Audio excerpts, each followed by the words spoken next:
Bismillahirrahmanirrahim. Assalamualaikum warahmatullahi wabarakatuh. Salam dan bahagia. Sebelum kita memulai perkuliahan pada pertemuan kali ini, terlebih dahulu kita buka dengan berdoa.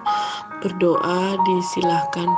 Bismillahirrahmanirrahim. Semoga berkah. Amin. Berdoa cukup. Baik, mahasiswa penempuh mata kuliah pendidikan IPA terpadu yang terpelajar, pada pertemuan kali ini kita memasuki pertemuan ketiga kita, yaitu tentang budaya dan teknologi dalam pendidikan IPA.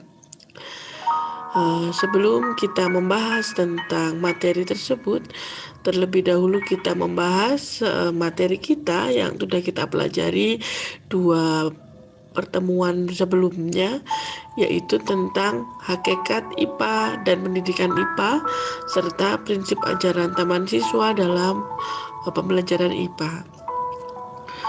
Pada pertemuan pertama kemarin kita telah membahas tentang hakikat IPA dan pendidikan IPA, yang pada pertemuan tersebut dapat kita simpulkan bahwa pendidikan IPA itu tidak hanya proses pembelajarannya itu tidak hanya menghafal, tidak hanya membaca buku, tidak hanya mengetahui pengetahuan yang disampaikan oleh guru, namun harapannya proses pembelajaran untuk mencari pengetahuan tentang kealaman itu dilakukan dengan kegiatan-kegiatan ilmiah seperti eksperimen, pengamatan, observasi, dan lain sebagainya.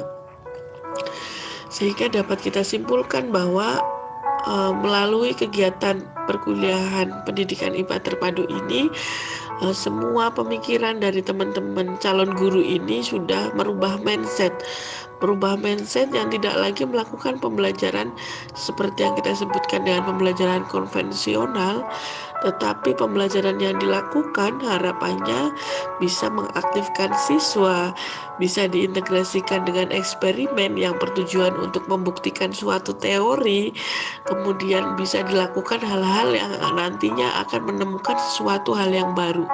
Jadi tidak hanya menerima, tetapi memiliki suatu kebaruan, mencari tahu ilmu pengetahuan sendiri sehingga dapat memperoleh sesuatu yang baru itu sendiri. Nah, untuk mencapai proses pembelajaran yang seperti tadi disampaikan, salah satu strategi, salah satu alternatif metode yang dapat kita gunakan yaitu dengan menggunakan metode atau implementasi yang ada pada prinsip-prinsip ajaran taman siswa. 2 minggu kemarin teman-teman sudah mengumpulkan tugas terkait dengan implementasi ajaran taman siswa dalam pembelajaran IPA. Seperti ada ajaran trilogi, trino, tringo, trikon, dan lain sebagainya. Nah, apa yang sudah teman-teman buat itu sudah beberapa kami koreksi dan sudah beberapa kami beri feedback. Namun ya beberapa hal yang perlu diperhatikan, ini kita review dulu hasilnya yang kemarin. Ini adalah contoh salah satu tugas yang dikumpulkan oleh teman kita. Nah, kalau melihat tugas, kami harap itu dalam mengumpulkan tugas, kami harap itu ya setidaknya apa yang dikumpulkan itu rapi agar saat membaca juga enak dibaca. Jadi nanti selanjutnya mohon kerapian juga perlu diperhatikan dalam mengumpulkan tugas. Dan sekarang kita ke konten. Ini adalah tugas untuk membuat ajaran trilogi kepemimpinan yang harus diimplementasikan di IPA. Di sini disebutkan contoh Ingarso Sung Tulodo, contohnya yaitu guru harus bisa membantu siswa dalam memahami materi IPA seperti tentang makhluk hidup, jenis-jenis makhluk hidup, dan lain-lain. Melakukan penghijauan di lingkungan sekolah, merawat dan melestarikan sumber daya alam yang baik. Nah, kita perlu perhatikan lagi bahwa arti Ingarso Sung Tulodo itu sendiri adalah di depan memberikan contoh. Nah, di sini yang lebih digarisbawahi itu bukan memberikan contoh, tetapi memahami. Maka perlu kita garis bawahi lagi, kalau memang ini akan dijadikan Ingar Sesung Tulodo, maka harusnya guru memberikan contoh, misalkan ini saja, misal melakukan penghijauan di lingkungan sekolah gitu ya. Maka implementasi Ingar Sesung Tulodonya adalah guru memberikan tauladan atau mencontohkan bagaimana cara melakukan penghijauan di lingkungan sekolah, misalkan dengan menanam tanaman satu orang satu, dan tanaman itu harus dijaga oleh orang tersebut sampai tumbuh. Nah, cukup seperti itu saja. Jadi lebih kepada memberikan contoh, bukan kepada memahami. Dan cukuplah satu memberi contoh, satu contoh IPA aja. Ini kan ada 3 ya, ada 4 malahan. Makhluk hidup, jenis-jenis makhluk hidup, penghijauan, melestarikan sumber daya alam, itu nggak perlu banyak-banyak karena nanti perlu diimplementasikan ke ajaran berikutnya. Maka ambil saja misalkan ini melakukan penghijauan, berarti kalau materinya penghijauan diimplementasikan di Ingar Sesung Tulodo, maka guru mencontohkan kegiatan penghijauan di sekolah seperti menanam tanaman dan merawatnya sampai tumbuh lebih besar gitu. Terus kalau sudah mencontohkan satu, merawat melakukan penghijauan dengan menanam tanaman, maka nanti harapannya di sini Imadyo Mangunkarso dan Tutwuri Handayani juga ada hubungannya dengan melakukan penghijauan dengan menanam tanaman. Kalau memang seperti itu, maka contoh di Imadyo adalah bagaimana guru bisa memotivasi siswa turut ikut melestarikan penghijauan, yaitu turut ikut menanam tanaman. Misalkan diberi pemahaman, kalau dengan merawat satu tanaman itu bisa membantu misalkan udara lebih bersih, kita lebih sehat. Nah, itu Imadyo Mangunkarsonya itu mendorong agar mereka juga mau mengikuti apa yang dicontohkan oleh gurunya. Kalau gurunya setiap hari menyiram tanaman yang ia tanam, maka harapannya siswa juga termotivasi ikut merawat tanaman yang sudah ditanamnya. Itu Imadyo Mangunkarso, mendorong untuk bisa mengikuti apa yang dicontohkan oleh guru. Jadi tidak seperti ini. Kalau seperti ini kan sesuatu hal yang terpisah dari Ingarso, Ingmadyo, dan Tuturi. Harapannya satu contoh itu juga terintegrasi. Kalau Ingarsonya mencontohkan penghijauan, maka Ingmadyonya memotivasi siswa untuk bisa melakukan penghijauan. Kemudian Tuturi Handayani itu lebih kepada membebaskan siswa untuk melakukan kreativitas.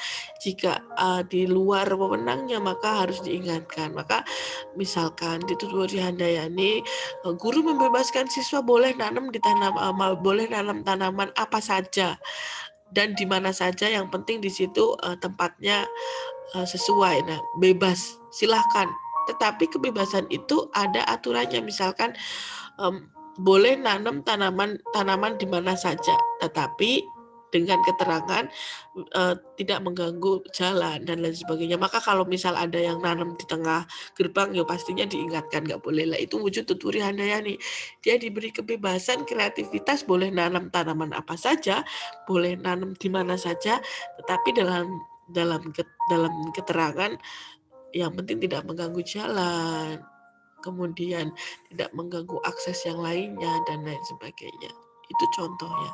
Sehingga harapannya misalkan besok saat UTS ada ujian tentang ajaran taman siswa, kami berharap teman-teman sudah mampu memahami lebih tentang implementasinya. Ini juga ada contoh lain, masih dalam satu ajaran Tuturi Ingarso trilogi kepemimpinan. Kalau di sini dicontohkan kita sebagai guru harus menguasai materi yang dapat mempelajari menguasai alam seperti seluruhnya. Guru dapat memberikan contoh dengan mempraktekkan. Nah, mempraktekannya apa di sini? Menanam bunga. Betul, ini contoh yang bagus. Jadi materinya adalah praktek menanam bunga. Kalau seperti itu berarti guru harus mencontohkan bagaimana cara menanam bunga yang baik dan benar misalkan. Ini sudah betul. Bagaimana Ingmadionya berarti harus selaras dengan menanam bunga. Misalkan di sini contohnya calon guru wajib memberikan tugas kewajiban untuk senantiasa memelihara. Contohnya guru menjelaskan materi caranya dengan belajar sambil bermain. Nah, sebetulnya kalau di Ingmadio itu lebih kepada ini. Guru memotivasi siswa untuk mau mengikuti contohnya. Jadi kalau sudah mencontohkan cara menanam tanaman yang baik, maka Ingmadio Mangunkarsonya itu memotivasi siswa agar mau ikut menanam tanaman dengan baik yang benar. Misalkan kalau nanamnya baik nanti pastinya akan tumbuh. Kalau nanamnya asal-asalan nanti bisa jadi nggak tumbuh gitu misalkan. Maka harus motivasinya bagaimana caranya agar siswa mau mengikuti apa yang kita contohkan. Jadi lebih ditempatkan lagi. Kemudian tuturi handayaninya di sini disebutkan di dalam kelas berbagai karakter anak. Jika anak itu aktif, anak tersebut akan bertanya jika tidak paham. Sebetulnya di tuturi seperti yang tadi saya jelaskan, maka siswa diberi kebebasan, boleh nanam tanaman apa saja, yang penting caranya benar gitu. Kemudian boleh tanam di mana saja, yang penting tidak mengganggu akses jalan, misalkan seperti itu. Itu implementasinya untuk trilogi kepemimpinan. Kemudian ini juga ada contoh Trino Niteni Niroke Nambai. Oh iya, di sini kami sebutkan ada. Ya, meskipun kita sibuk sekali ya, kita tidak bisa ketemu langsung dengan kalian karena harus mendampingi Bapak Ibu dosen PPG, tapi kami sebetulnya tetap selalu ingin memberikan yang terbaik untuk kalian. Misalkan saja kita hari ini suara sudah serak, sudah capek, tapi kita tetap berusaha memfasilitasi kalian meskipun hanya dengan melalui video ini. Nah, kami pun selalu mencoba ingin memberikan yang terbaik dengan mengoreksi semua apa yang kalian masukkan, semua apa yang kalian kumpulkan. Jadi tidak hanya sekedar mengumpul, kami pun juga mengoreksi. Nah, saat kami mengoreksi, kami menemukan beberapa tugas-tugas yang sama persis. Sebetulnya tidak hanya punya Anissa dan Cindy, cuman ini hanya kami contohkan. Kami pun sebetulnya sangat kecewa dengan hal ini. Kami menginginkan calon-calon guru ini juga tidaklah melakukan plagiat, mengerjakan sendiri. Karena kalau seperti ini, saya sangat kecewanya apa? Kita coba memberikan yang terbaik, tetapi ternyata kalian hanya merubah nama, plek ciplek namanya istilahnya di dalam bahasa Jawa, sama persis yang dikumpulkan. Kami mohon ya, kalian calon guru harus memberikan contoh yang lebih baik. Kalau gurunya saja mau nyontek, gimana besok siswa-siswanya? Kan seperti itu. Sehingga kami mohon mulai sekarang rubahlah mindset. Lakukan yang terbaik, bukan mencontoh teman-temannya, tetapi berikan yang terbaik sebisa kita. Jangan terus asal ngumpul. Sehingga kalau saya sudah berbicara seperti ini, kalau sampai masih besok ada yang nyontek sama persis dengan teman lain, maka ya kami terpaksa tidak mau mengoreksi lah. Itu nggak tahu punya siapa kita koreksi seperti itu. Jadi ya mohon kerjasamanya seperti itu. Baik, kembali ke materi tentang Trino Niteni Niroke Nambai. Ini ada yang mengumpulkan. Niteni itu melihat, yaitu guru menjelaskan letak atau bagian manusia, maka murid akan melihat apa yang telah disebutkan, meniru. Nah, materinya kan ini tentang bagian tubuh. Meniru nantinya juga akan menirukan apa bagian tubuh yang diperlihatkan. seperti apa ini? Setelah siswa telah memahami tentang apa yang diamati, guru dapat membiarkan siswa mengikuti hal yang sudah diterangkan seperti juga dapat melakukan pengamatan, lalu menambahi, berinovasi, mengulang kembali dengan seperti yang kalian lihat pada contoh Trino Niteni Niroke Nambahi ini, sebetulnya dapat kita ambil kesimpulan bahwa tidak selamanya ajaran taman siswa itu mampu diimplementasikan pada semua materi. Sehingga bisa jadi ada materi yang tidak cocok menggunakan trilogi, ada materi yang tidak cocok menggunakan trino, ada yang materi yang tidak cocok menggunakan trikon misalkan. Maka kita harus lebih cermat. Kalau seperti ini, seolah-olah sepertinya materi tentang bagian tubuh manusia itu sebetulnya tidak cocok diimplementasikan untuk Niteni Niro Ake Nambahi.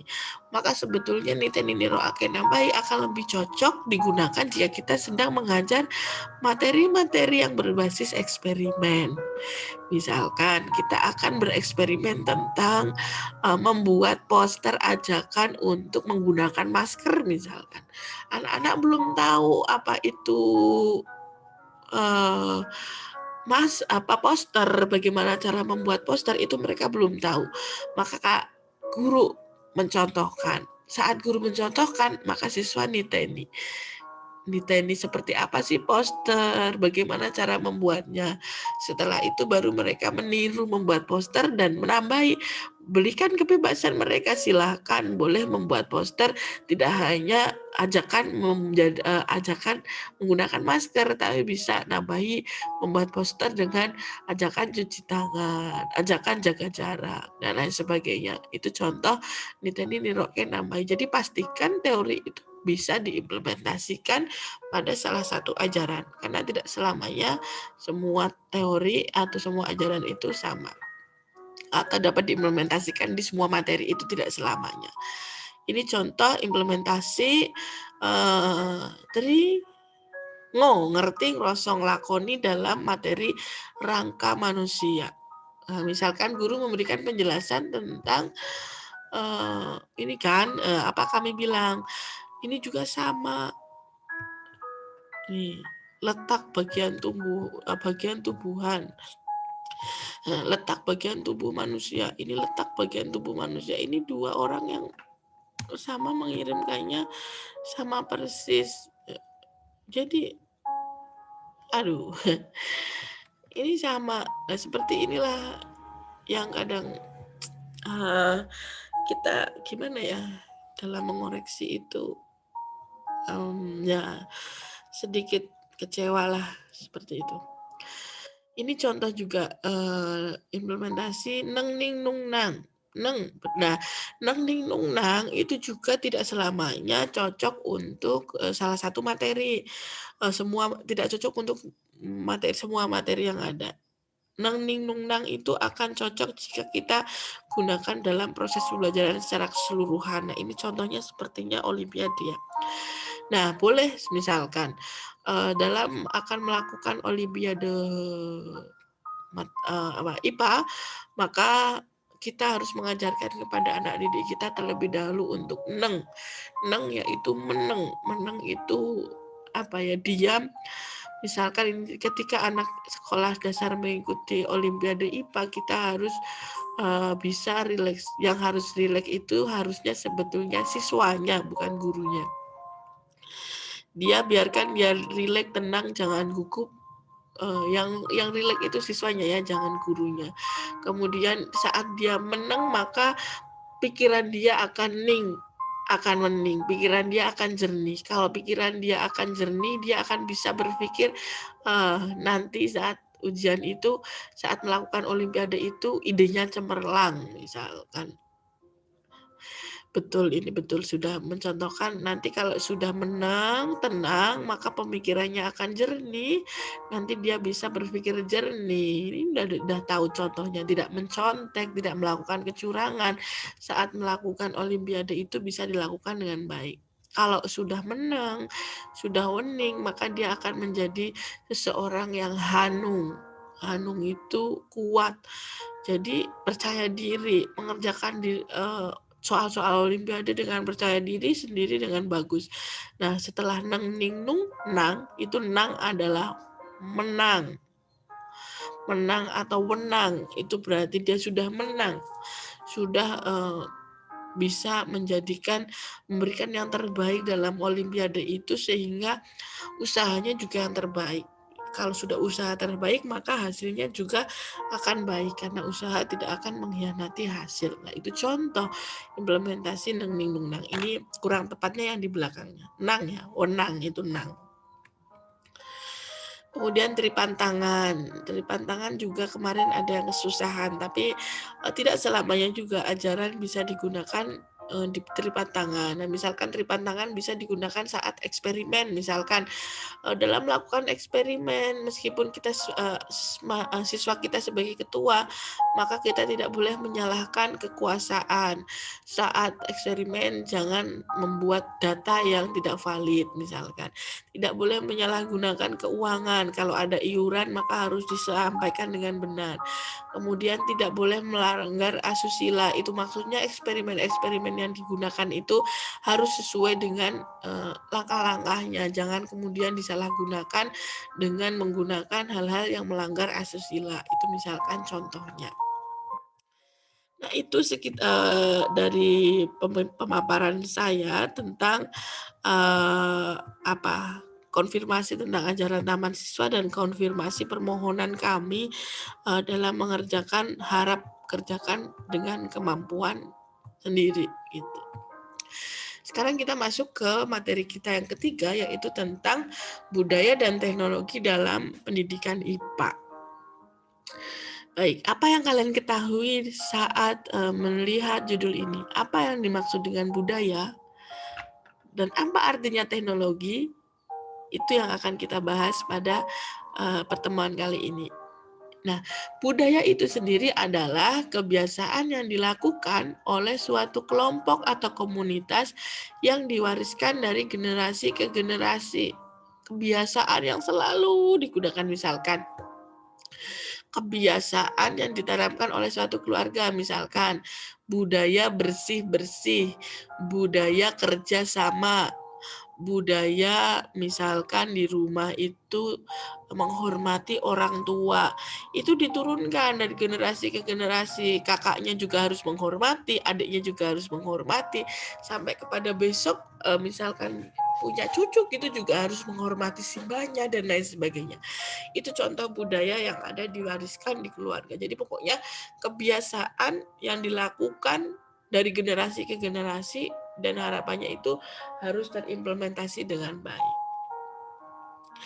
Nah, seperti apa implementasi budaya di sekolah? Ya, pembiasaan yang dilakukan dari generasi ke generasi. Misalkan ada budaya kerja bakti. Kerja bakti tidak hanya dilakukan di kelas 6, tidak hanya dilakukan di kelas 4, tetapi generasi semuanya, seluruh warga sekolah, kelas 1 sampai kelas 6, kepala sekolah sampai guru, sampai tukang kebun, semuanya harus mengikuti kerja bakti. Itu contoh budaya, karena yang diwariskan dari generasi ke generasi semuanya harus mengikuti. Itulah budaya. Nah, bagaimana proses pembelajaran IPA dalam menumbuhkan pembiasaan-pembiasaan? Itu harapannya pembelajaran IPA yang diimplementasikan besok saat kalian mengajar juga harus mampu merubah budaya, harus mampu menghasilkan budaya yang baik, yang bersifat ilmiah dari generasi ke generasi.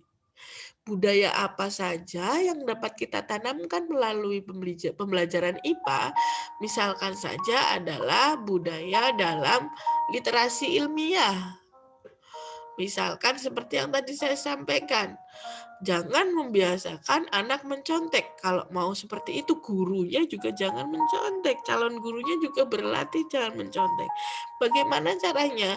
Kalau akan mengerjakan suatu soal, maka kita biasakan untuk berliterasi ilmiah, mencari sumbernya, membaca materinya, baru kita kerjakan sesuai dengan kemampuan kita. Jadi tidak ngarang ya, tidak mempercaya hoax, tapi dalam mengerjakan soal itu harus membaca jurnal, harus membaca buku terlebih dahulu, ada sumbernya dan lain sebagainya. Itu contoh budaya, salah satu budaya yang dapat kita implementasikan pada pembelajaran IPA. Misalkan lagi juga ada budaya eksperimen. Tujuan dari eksperimen itu sendiri adalah untuk membuktikan suatu penelitian suatu teori itu apakah benar atau salah. Teori itu pembuktian benar atau salah maka dilakukan dengan eksperimen. Nah, misalkan kita sudah mempelajari suatu teori yang ada di buku, maka ayo kita eksperimenkan apakah betul teori tersebut, maka anak dibudayakan untuk melakukan eksperimen, untuk melakukan pembuktian-pembuktian. Nah, misalkan juga kita akan mengajarkan materi seberapa lamakah telur itu bisa menetas, itu jangan disuruh menghafal. Tetapi mari kita eksperimenkan, kita beli telur kemudian kita hitung berapa hari kemampuan dia menetas. Nah, ini akan memiliki pengalaman tersendiri dibanding hanya membaca. Kalau dia bereksperimen pasti dia akan teringat itu sampai dewasa. Karena eksperimen itu apa yang dia lakukan lebih ingatannya itu lebih lama kita ingatkan. Misalkan kita akan melihat bagaimana apakah betul hantaran listrik ada, kemudian bagaimana proses rangkaiannya, itu juga kita perlu mengajak mereka untuk melakukan eksperimen. Budaya lain selain eksperimen, selain berliterasi, selain kegiatan ilmiah lainnya, contoh lainnya adalah budaya berbasis pengamatan atau praktek langsung. Karena yang kita pelajari adalah alam, maka kita perlu juga mengintegrasikan dengan mengamati alam. Begitu. Jadi kalau saat mempelajari tentang misalkan bagian-bagian daun atau macam-macam bentuk daun itu tidak menghafal, tetapi bagaimana kita langsung ke lingkungan sekitar secara kontekstual mencari seperti apa bentuk misalkan daun menyirip, daun menjari, anak-anak dijak mencari sendiri di lingkungan-lingkungan sekolah. Nah, itu contoh budaya-budaya pengamatan, budaya-budaya pengumpulan data dan lain sebagainya. Bagaimana dalam masyarakat? Nah, kalau di masyarakat juga bisa berintegrasi melakukan pembudayaan yang berbasis juga ada lingkungannya. Misalkan kalau di sekolah ada kerja bakti, di masyarakat juga bisa melakukan gotong royong, kerja bakti, saling membantu satu sama lain. Itulah budaya. Jadi dapat disimpulkan bahwa pembelajaran IPA itu sebetulnya harapan besarnya itu juga tidak hanya menyampaikan materi, tidak hanya sekedar bereksperimen, tetapi pembelajaran yang kita lakukan juga harapannya menghasilkan atau membentuk budaya anak didik kita itu menjadi ilmiah. Seperti tadi, tidak mudah percaya hoax, maka kita harus lakukan pembuktian dengan pengamatan, harus membuktikan teori yang ada dengan eksperimen, harus melakukan pembuktian ilmu pengetahuan dengan berliterasi ilmiah. Itu harapan-harapan yang ada pada pembelajaran IPA sehingga terbentuk budaya-budaya ilmiah yang bagus pada anak didik kita. Nah, pembudayaan-pembudayaan yang seperti tadi disampaikan, seperti budaya eksperimen, seperti budaya-budaya pengamatan, seperti budaya berliterasi ilmiah, itu sebetulnya harapannya setelah terbentuknya budaya ilmiah itu, maka nanti akan terciptakan suatu teknologi baru. Nah, apa itu teknologi? Teknologi itu sendiri adalah alat untuk mempermudah kelangsungan dan kenyamanan hidup manusia. Bagaimana teknologi-teknologi yang tercipta dari pembelajaran IPA, misalkan pertanian kita dulu menggunakan atau mungkin saat ini masih menggunakan alat tradisional. Tapi pertanian modern itu saat memanen itu tidak perlu lagi menggunakan seperti manusia, tetapi dia menggunakan alat yang dengan 1 jam saja bisa, misalkan 1 hektar itu bisa terpanenkan dengan baik tanpa lelah karena menggunakan alat. Nah, alat ini ternyata bukan lain tidak lain kalau anak-anak yang diajarkan itu tidak belajar, tidak sekolah. Nah, salah satu peran dalam pembelajaran IPA itu adalah bagaimana kita bisa mencetak anak-anak yang bisa menghasilkan suatu teknologi baru yang mempermudah proses pelaksanaan kehidupan. Misalkan seperti yang kita lihat ini, nggak mungkin orang-orang yang menciptakan alat ini itu tidak berilmu. Lah kami berharap nantinya juga ada generasi-generasi Indonesia kita yang diajar oleh kita juga menjadi seorang penemu. Lah bagaimana caranya? Nah, caranya tadi melalui pembiasaan budaya dengan eksperimen. Maka mereka membiasakan melakukan sesuatu hal yang baru, melakukan pembuktian-pembuktian sehingga nanti dapat menghasilkan suatu teknologi yang mempermudah kita untuk bekerja. Misalkan juga dulunya tidak ada mesin cuci. Lah orang bisa menghasilkan mesin cuci pastinya dia misalkan kebiasaan-kebiasaan dia bereksperimen, kemudian akhirnya menghasilkan suatu mesin cuci untuk memudahkan pekerjaan manusia. Nah, bagaimana budaya dan teknologi dapat tercipta dengan baik? Pastilah melalui pendidikan. Melalui pendidikanlah budaya yang baik tadi seperti saya sampaikan itu akan tercipta. Budaya baik yang tercipta itu sehingga menghasilkan pemikiran-pemikiran yang rasa ingin tahunya tinggi, suka bereksperimen, itu yang akan menghasilkan orang itu menghasilkan suatu teknologi canggih, teknologi baru sehingga terwujud. Nah, ini contoh budaya pendidikan sains yang ada di negara-negara maju seperti Jepang. Jepang adalah negara yang paling mandiri. Budaya apa di sana? Di sana lebih mementingkan budaya tata krama dibanding ilmu pengetahuan. Kemudian kalau sebetulnya ada video, mungkin kalian juga bisa mencari sendiri pembelajaran di Jepang itu mereka tidak punya cleaning service, tetapi semuanya yang membersihkan adalah warga sekolah. Kemudian berangkat ke sekolah itu dengan budaya jalan kaki, padahal Jepang sendiri penghasil motor. Nah, kan budaya-budaya yang seperti itu ada pada negara-negara berkembang. Kemudian budaya berolahraga. Kemudian di sana itu membiasakan untuk hidup sehat.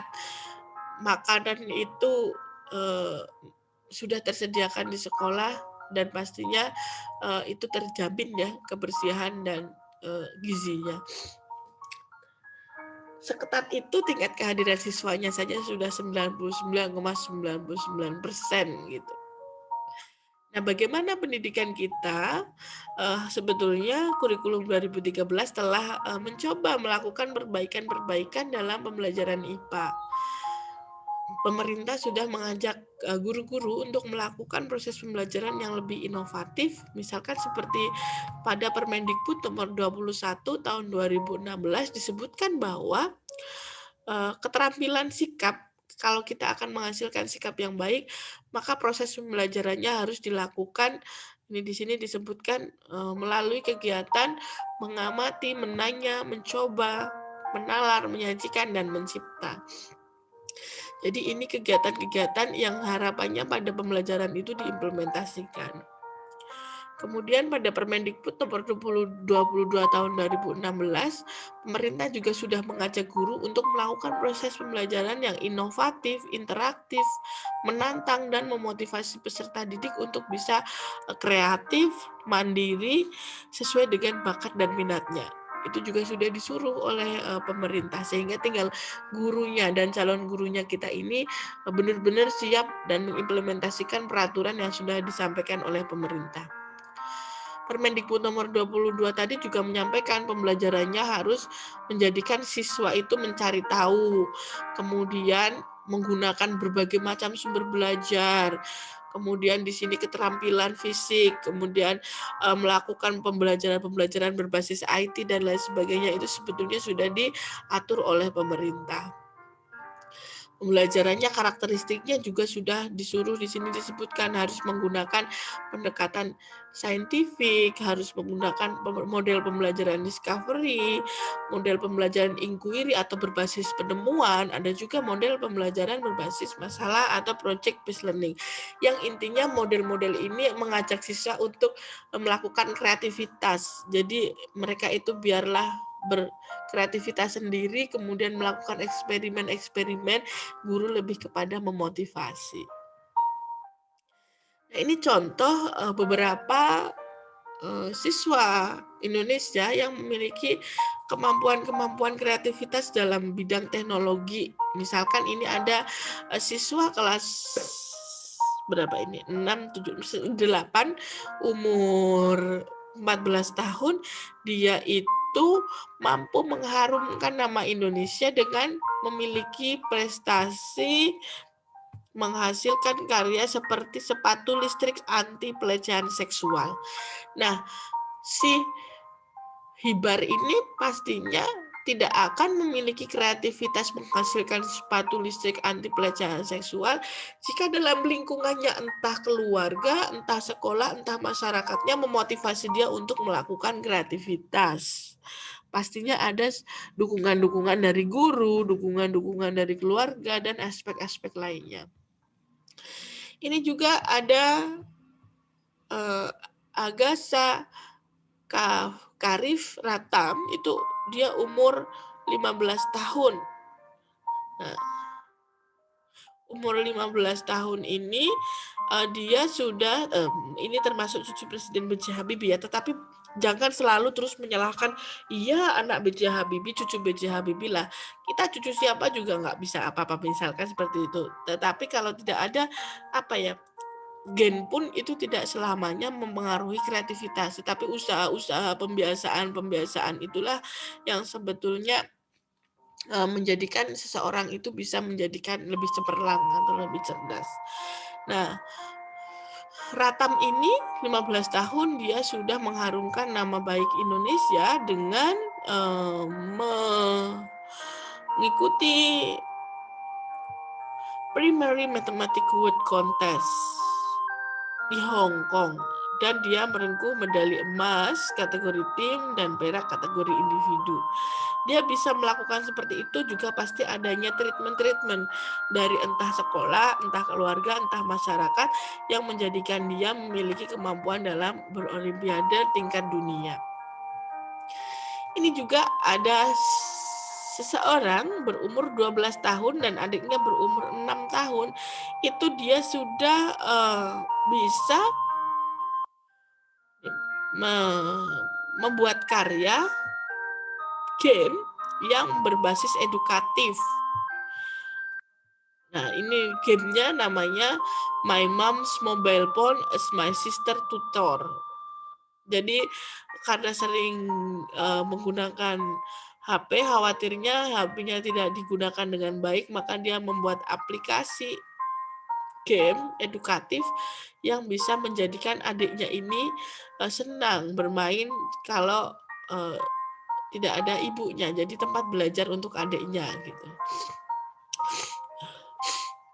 Si Fahma ini nggak mungkin bisa menghasilkan suatu game ini pastinya tanpa dukungan atau pembiasaan budaya yang baik dari sekolah maupun keluarganya, sehingga kita perlu membiasakan hal-hal inovatif ini kepada anak agar dia juga bisa memiliki kreativitas. Ini juga contoh Wisnu, mahasiswa SMA Taruna itu juga memiliki temuan detektor telur busuk. Jadi tidak perlu memecah, tapi bisa dideteksi ini busuk atau tidak. Jadi kalau busuk tidak perlu dibeli dan lain sebagainya. Ini